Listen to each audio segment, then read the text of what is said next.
Мына қазіргі баптар сол кісілердің еңбегі. Менің бауырымның өлімі обалы сол кісілерге болады. Бұл кісілер бізге таныстырғанда біз өзіміз айтар едік. Біз келіспейміз бұл баптармен. Бір топ болып келді, бір топ болып сотталу керек.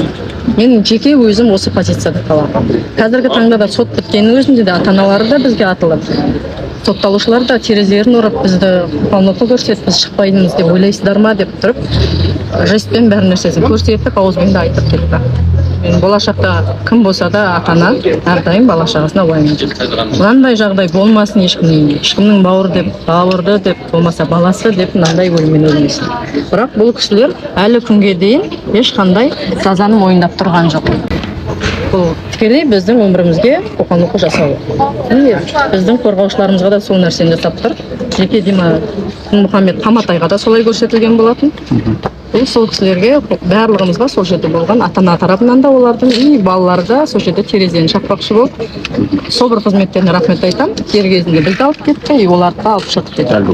Дәл қазір. Біз қазір бағана шығатын едік, жарты сағат бұрын. Біз басқа бөгде бөлмеге апарып, бізді сотталушыларды алып кеткенше бір-бірден басылсын деп жеке алып кетеміз. Яғни олар үкім ала тұра сіздерге әлі де жалғасады сот салымы. Жақсы, Перизат ханым, мынандай сұрақ қойыңызшы, мына екі қызға қатысты әлеуметтік желіде де барша халықта маңызды бір элемент санайды оларды, мысалы, өйткені оларға Алла бұйыртса, соттың үкіміменен бір ай ішінде ақпарат беріледі. Сол кісілерге де үкім шығады, әлі де тексеріске жіберіледі де Алматы облысының прокуратурасына жіберілген болады. Оларға қандай заңды талап қоярыңыз, қандай жаза қолдансын? Олар дер кезінде көмек бермеген және мойындамай жалған ақпарат берген үшін. Адам қай кезде болса да біреуге қауіп төніп жатса, алғашқы көмегін көрсете алмасаң, қашып кетсең де біреуге звондап хабарласу керек. Ол милициядан қорықсын, басқадан ата-анасы бар ғой ол адамдар. Даладан шыққан балалар емес, жетім үйдің балалары емес, ата-анасы бар, бауырлары бар. Мен осындай топпен келіп едім, демалып едім. Тым ормағанда маған көмектесші. Мен мына жерге милиция шақырасың ба, жоқ скорый шақырып бересің ба, мен звондауға қорқып тұрмын деген уәж айтса да орынды болар еді деп ойлаймын. Барлықтарында мүмкіндік болды. Бұл жерде барлық балаларда мүмкіндік болды хабарласуға. Қыз балаларында да, ұл балаларында да мүмкіндік. Өздері айтқанда шок жағдайында ешкім болған жоқ, Бұл соңғы өздерін көргенде алдыңғы процесте көрдіңіздер, дауыстары жарқын шығып тұр, ешкім ондай жағдайда шокта емес, нақты баяндап тұр болған жағдайдың бәрін. Және мысқылдап күлулер де, өлең айтулар да. Ондай нәрсе істеген адам шок жағдайында өлең айтып әңгіме құрамайды деп ойлаймын. Сол видеоның жоғалып кетуі жалпы күмәнді емес па? Бұл жерде көп нәрсе күмәнді. Шынасыл Абзал менен Нұрқиястың бір ИВС-те отырғанда әңгімелері де жоғалып кетті. Ол қағаз жүзінде қалды, бірақ диск жарамсыз болды деп сот мырзаның өзі де айтқан болады. Ол жерде күмәнді нәрселер көп, бір-біріне сәйкес келмейді айтып тұрған нәрселері. Менің бауырларымды да кінәлаған болатын. Ол жерде өздері айтып тұр, капюшоны бар, сақалды жігіт. Менің бауырымда видеоны ашып қайта қарасаңыздар. Достар, сіздерге Былғары Бақыт Рейімованың сұхбаты қызық та. Жазып жіберсеңіздер, Бақыт Таңдалым сұхбат. Киім ауыстырып үлгерді деп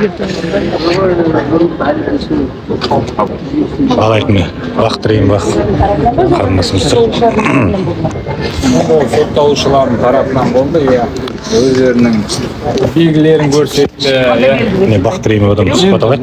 Түсіріп деп жатыр ғана. Жақта ең көп жәкеңді маған кезден сол. Ойбай, қалайсыз қалай, амансыздар ма, қазақ елі? Жарты жылда бізге Жалпы бүгінгі сот үкіміне көңіліңіз тола ма? Бүгінгі сот үкіміне көңіліңіз тола ма? Енді көңілім толмайды десем де, ол ешкім ештеңе өзгерте алмайды әрине. Бірақ енді әрине осы күнге жеткенімде бірінші қазақ елі сіздерге рахмет. Енді қылмыстың аты жаза демекші, әрқайсысы өздерінің сот мырза солай шешті, демек солай болу керек. әділетті өткен деп сенемін. Бәрі жақсы болады. Енді екі қызға байланысты Дана мен Эльмира. Сол қыздарға қылмыстық іс қозғау керек деп ойлайсыз. Жеке пікіріңіз. Әрине, өйткені енді бұл жерде олар да болды. Ол жерде мысалы өзіміздің Денис Тенді, мысалы марқұм жатқан жер айтып ол баланы да сол өмірден шықтап кеткен кезде де қасында бір қыз болды.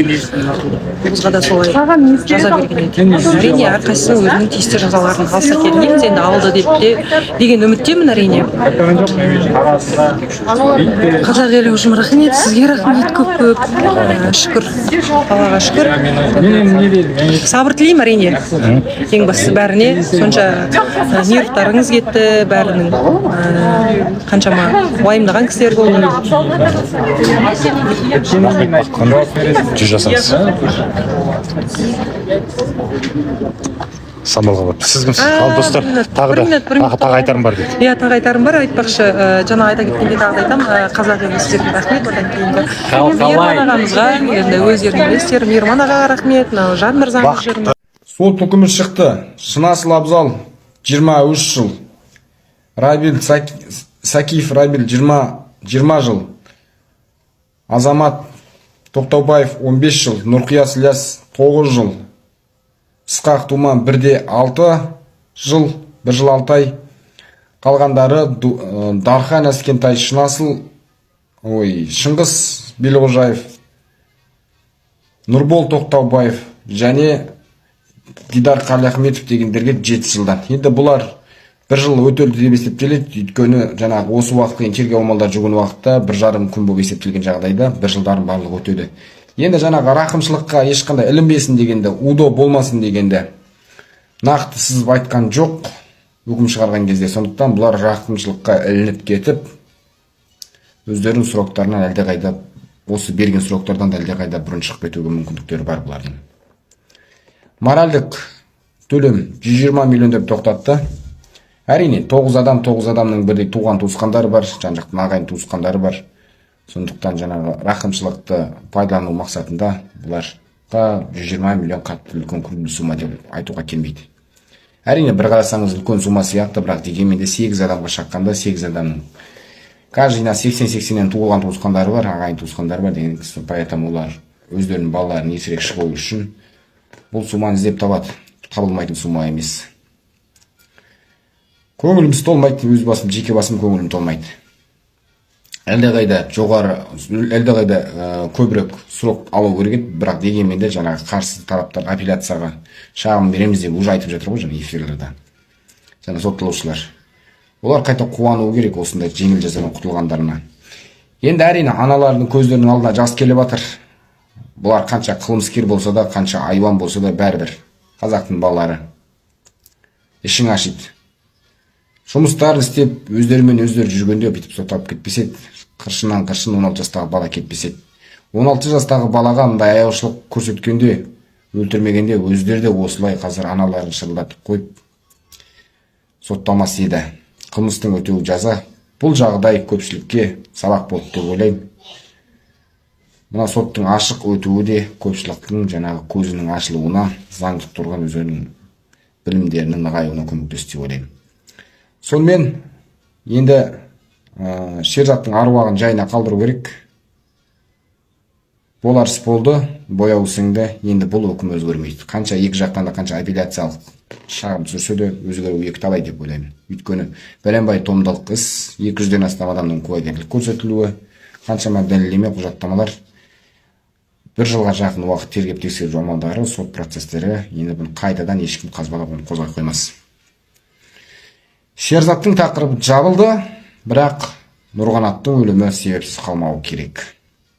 Алдағы уақытта Нұрғанаттың өлімі туралы бұл не үшін тым болмағанда өзін өзі өлтіруге дейін жеткізді деген баппен болсын іс қозғалуы керек, оның нәтижесін халық білуі керек.